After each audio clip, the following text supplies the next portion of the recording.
नमन करते हुए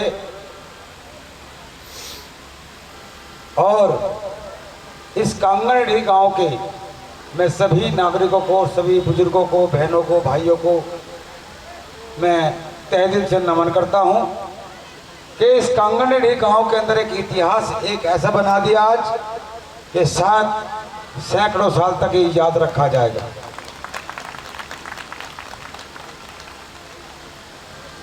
इस प्रोग्राम के जो आयोजक हैं हमारे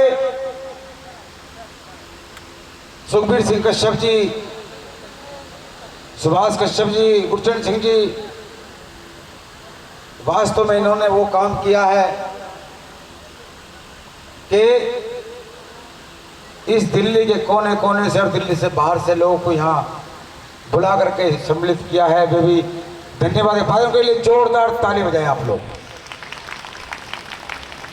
हमारे बीच में हमारे बुजुर्ग गुलाब सिंह कश्यप जी, जिनका सानिध्य मुझे हमेशा मिलता रहा है, वे भी हमारे बीच में बैठे हुए हैं और शायद बड़े बुजुर्गों में वे पहले व्यक्ति हैं कि जिन्होंने इस संस्था का संस्थापक करने के बाद दिल्ली में और हरियाणा में एक दिशा दी है।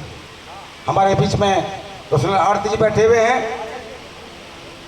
मैं सभी बुजुर्गों का मैं धन्यवाद करता हूं और हमारे बीच में हमारे मामना डॉक्टर संजय कुमार निषाद जी, जो निषाद पार्टी के संस्थापक और राष्ट्रीय अध्यक्ष हैं, उनका भी जोरदार ताली में स्वागत करें।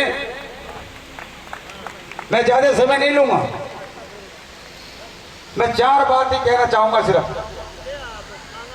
कि वास्तव में इस समाज को आवश्यकता है, एक शेर की आवश्यकता है। शेर बनने बहुत सारे आए लेकिन किधर बन के चले गए और हमें तलाश है उस शेर की कि जो धाड़े भी तो ऐसा धाड़े कि सामने वाला सामने टिक ना पाए, ऐसा शेर चाहिए। और हमें आप लोगों से हाथ जोड़ के प्रार्थना है कि आप लोग ऐसा शेर पैदा जरूर करोगे। लगभग 40 साल मुझे भी समाज सेवा करते हुए हो गया और बुजुर्ग बैठे हुए हैं बीच में,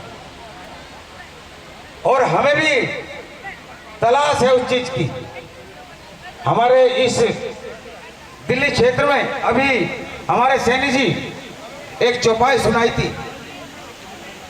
शूद्र पशु और नारी, शूद्र पशु ढोल और नारी ये पड़ताल के अधिकारी।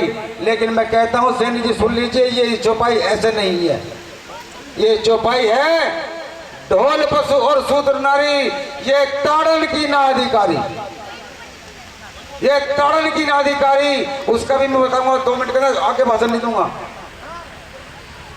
ढोल अगर बज रहा है तो व्यक्ति नाचता है, झूमता है, तो उस ढोल को फोड़ना नहीं चाहिए, उस ढोल को संगवा के रखना चाहिए। शूद्र जो सेवा करता है, जो आपकी हर चीज की पूर्ति करता है, आपका पेट भरता है, आपके गंध को भी उठाता है और धरती पे आपको इधर से उधर भी पहुंचाता है।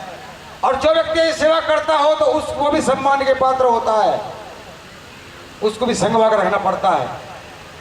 ढोल जो पशु है, जो हमें दूध पिलाता है, हमें जवान करता है, हमें ताकत देता है।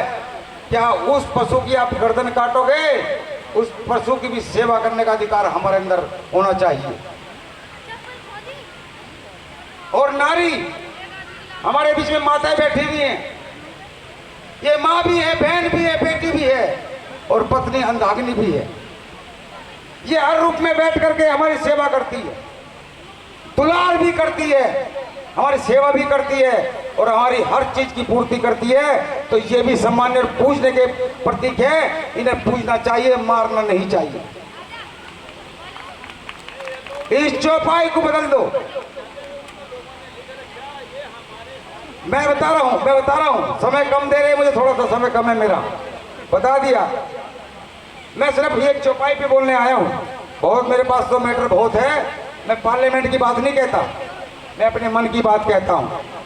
कल मेरा समय है बोलने का, मैं कल 1 घंटा बोलूंगा अपने मंच पे जाकर के, लेकिन यह मंच बहुत सारे वक्ता हैं, लेकिन मैंने वो चौपाई की जवाब दिया है। और जिन लोगों ने चौपाई बनाई है वे लोग हमारा राजपाट छीना है, हमारा राजपाट। इस कश्यप निषादों का राज था इस भारत भूमि पे। ये भारत भूमि अगर है तो कश्यप निषादों की है, भारत वंश भी है तो कहारों का, निषादों तीव्रों का है। चाहे महाभारत काल रहा हो, चाहे निषाद काल रहा हो। मैं बता देना चाहता हूं आप लोगों को, कश्यप ऋषि की 39वीं पीढ़ी है भगवान राम, और भगवान कश्यप ऋषि की 5वीं पीढ़ी है निषाद राज।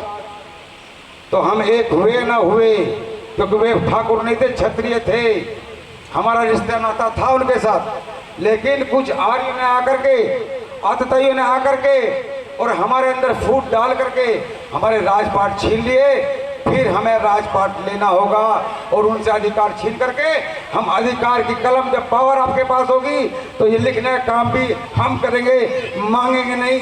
जय हिंद, जय भारत, जय कश्यप ऋषि। बहुत बहुत धन्यवाद पूरन सिंह जी, आपका बहुत बहुत धन्यवाद।